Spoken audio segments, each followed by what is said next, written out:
Hi guys, welcome back to Colette's Vlog. So, nakita niyo naman sa initial video clip, we will do a simple unboxing and review for the new latest, not really latest, I think it's going 6 months to, 6 months regarding the DJI Neo. So, pinurchase ko to, standalone lang siya. So, meaning just the drone itself and one battery and some of the other items. So, as you can see here in the screen. So, samahan niyo ako. Let's do an unboxing and review. And then, a little demo lang.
So yun guys, so kanina nakita nyo nag-unboxing ako. Very basic, like what I said, it's been 6 months na rin tong nag-exist sa DJI. So again, this is the latest one, DJI Neo. So sabi ko nga, when I purchased this, standalone lang siya. So ang mga composition lang niya is yung pinaka-drone itself. So nandito na yung battery niya.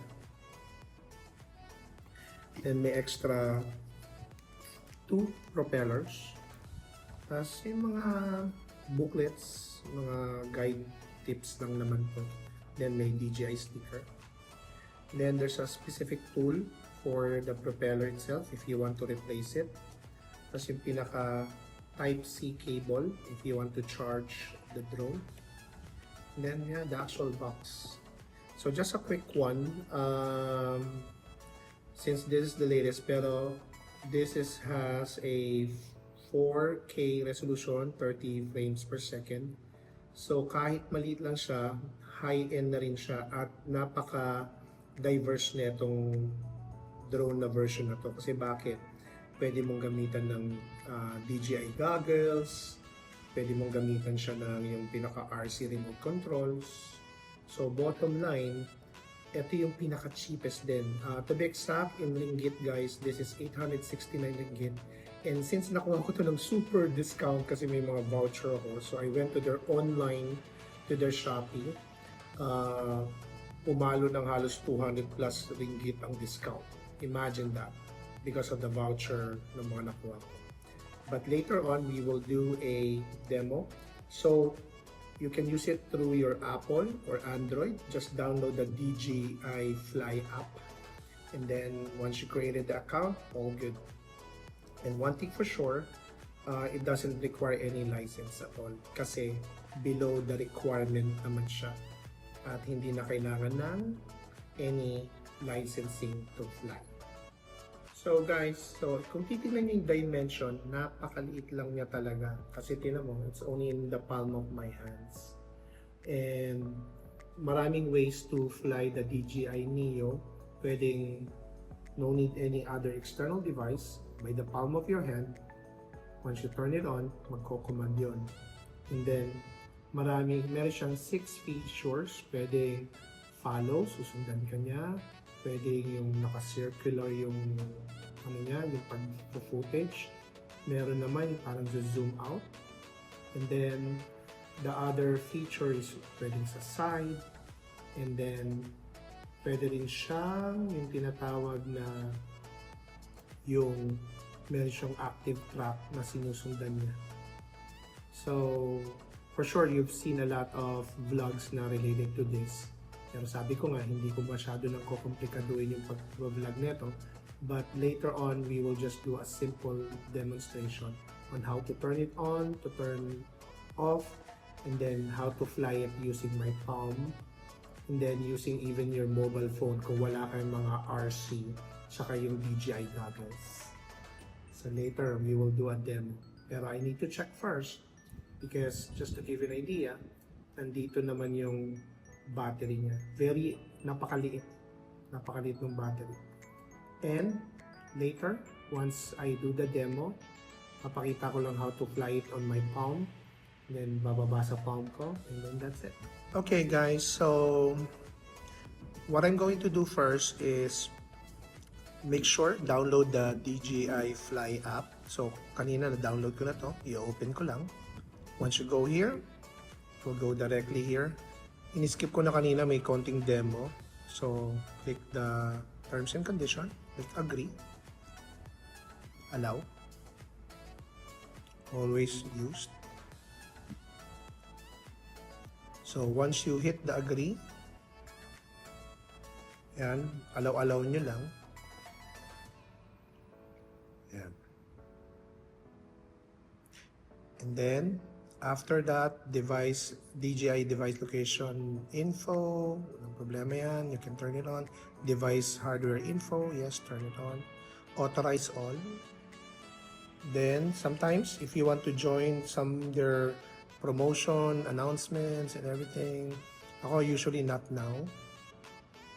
Then, after dyan, it's very important you need to enter your phone number or email. In my case, I'll enter na lang my phone number. Okay guys, I didn't show it na enter ko na username and password. And then once you see this, the infographics, just hit next, click OK. But in order for the app to be synced, syempre kailangan mong i-turn on yung pinaka-drone. So later, we'll do that because may connection guide naman. And I'll show it to you how to sync the DJI Fly app to the actual drone. Because you need to be specific ano bang drone yung i-pair up mo. Okay? So in this case, it's the DJI Neo. So guys, I'm updating the firmware muna before we will do mobile phone or using mobile phone to fly the drone. Pero I'll do the autonomous, meaning just the palm of my hand. But for now, I'll need to update. So currently, ayun siya. Medyo fully charged na. Pero a simple demo lang. So again, there are 6 types of fly. Merong circle, comet, follow, droning. So those are some of the features. So you can see that here 6 or yung pang-anim is customized, or if you want custom. So later we will just turn it on without using any mobile phone, just the palm of my hand. That's the autonomous flight. So later, while we are updating the firmware. Hi guys! So, good morning. Nandito po tayo sa isang parang playground nila at i-test natin yung DJI Neo drone. So, titingnan natin yung yung 6 features niya, like yung droning, yung rocket, follow, spotlight.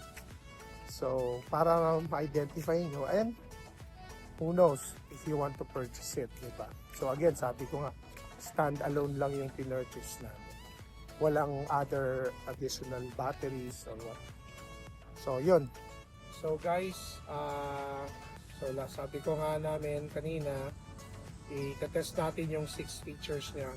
Tapos, on top of that, bumili ako ng mga ND filters para at least mas maganda yung kanyang resolution. Sobrang bright, didiliman. Sobrang dilim, liliwanagan. So, something like that. So, ngayon, demo na natin.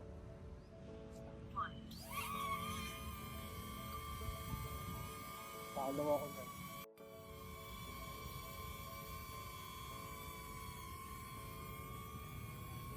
Sumunod ka lang sa kanya man.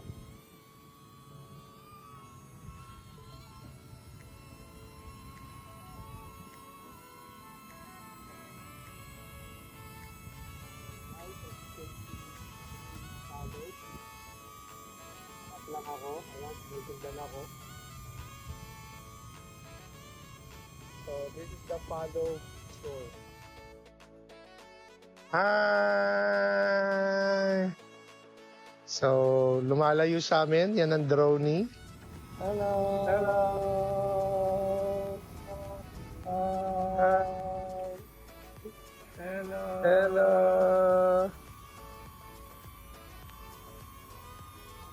Hi!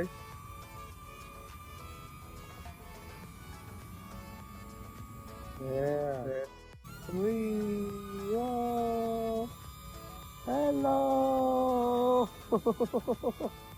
Yan, guys, we will do the spotlight. Ito po yung spotlight. So this is now spotlight.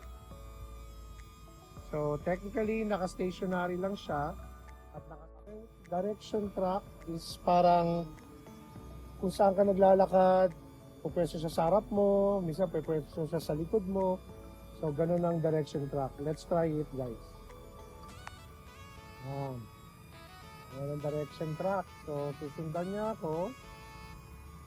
Yan. Kunyari, maglalakad ako.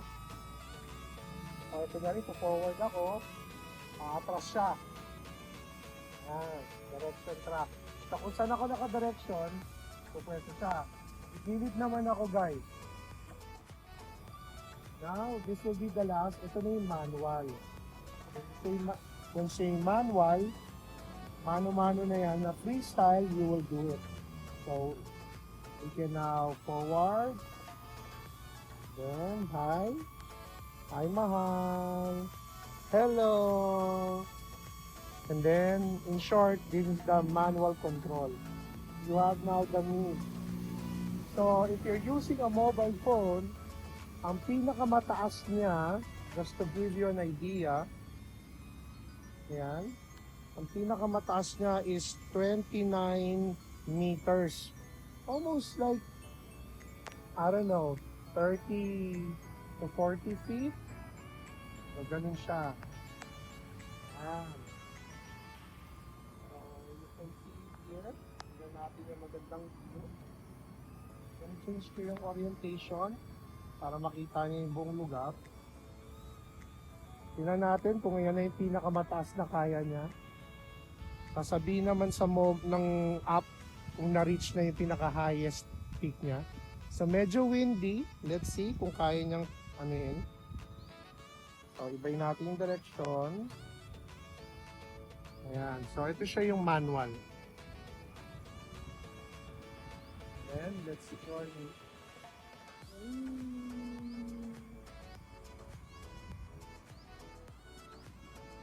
So, minsan, kailangan mo rin tumingin sa langit, not necessarily lang din sa app mo, kasi minsan baka di mo na makita. So, technically, 29 meters ang pinakamataas niya kaya using the mobile phone. But if you're using the DJI RC remote, for sure, mas malayo ang altitude niya. So, there you go, guys. So, tingnan pa natin kung kaya pa. Kasi, we don't want to end up ma-disconnect siya. Saan naman siya? Wait lang. Hindi ko naman. Hindi rin na mahanap ng asawa ko. Wait lang na. Pero, kaya it's very important, titignan mo rin Teka lang At maybe next time, kailangan mo mag-shades dito. nasisilaw kasi ako eh. Masisilaw ka kasi talaga. Wala lang guys. kung nasaan na siya eh. Yan. So, pinipicture lang natin yung mga lugar. Ano mo na lang to, di ko na siya maano. Na, Kaya lang yan. maana na yung mata ko. Tapos na. Yan. Ayun. Kaya lang. Ayun, ayun guys. Ayun siya guys. Yun naman. Challenging. Kaya kailangan talaga meron pang... But again, be very careful guys. Kasi baka ma-lose connection ka sa drone. So, ang solution mo is... Ito na siya. Baba mo na. Baba natin siya. Bababa na natin. Medyo Ay, mali paling. challenging yung wind guys kasi syempre maliit lang na drone to. Pero binababa ko na siya, dinidescend ko na siya. Ayan, as you can see. Kaya technically, the DJI Neo is purely pang ano lang talaga, yung mga low flight, not really yung extreme, not like with the other model ng mga DJI drones. So yun, ibabalik na natin. Then we'll go to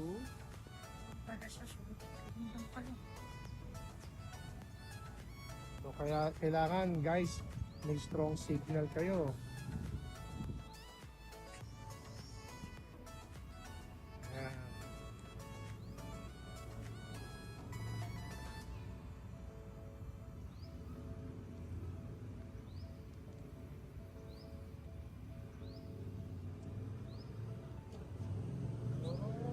Ayan.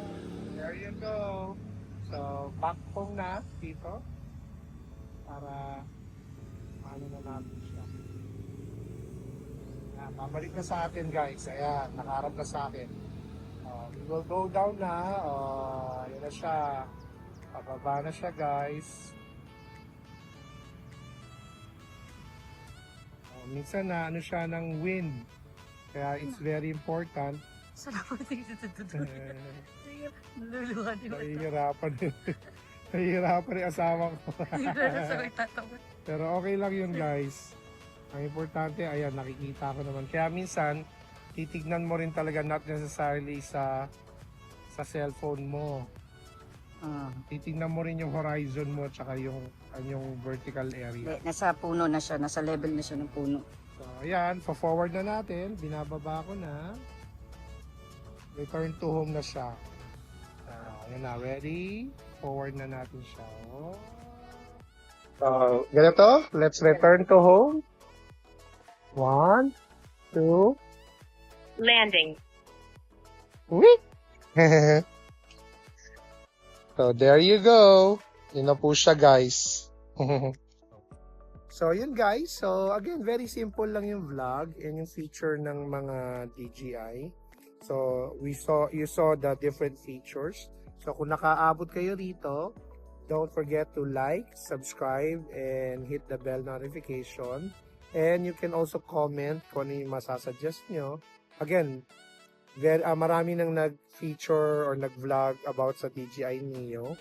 And sabi ko nga, very, ano lang man siya, easy to use, easy to navigate. Pero I would really recommend if you're using mobile phone to navigate the drone, huwag nyo masyadong layuan. Kasi pag na-disconnect ka, i-stop lang yan kung doon siya. Wala siyang return to home feature. Na pag nag-disconnect, kung saan siya naggaling, doon siya babalik. Bababa lang ang pusa. Isa hanggang mag-lobat. So that's why purely the DJI, kung gagamit kayo ng mga DJI RC remote, yan, long distance yan, at may return to home yan. But then again, guys, this is only maximum of what? 15 minutes of flight time. So better, enjoy nyo lang. Huwag nyo i-push too hard na sobrang layo. Baka goodbye. Right?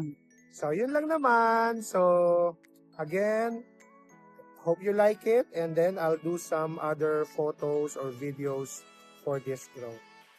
Have a great day. Bye!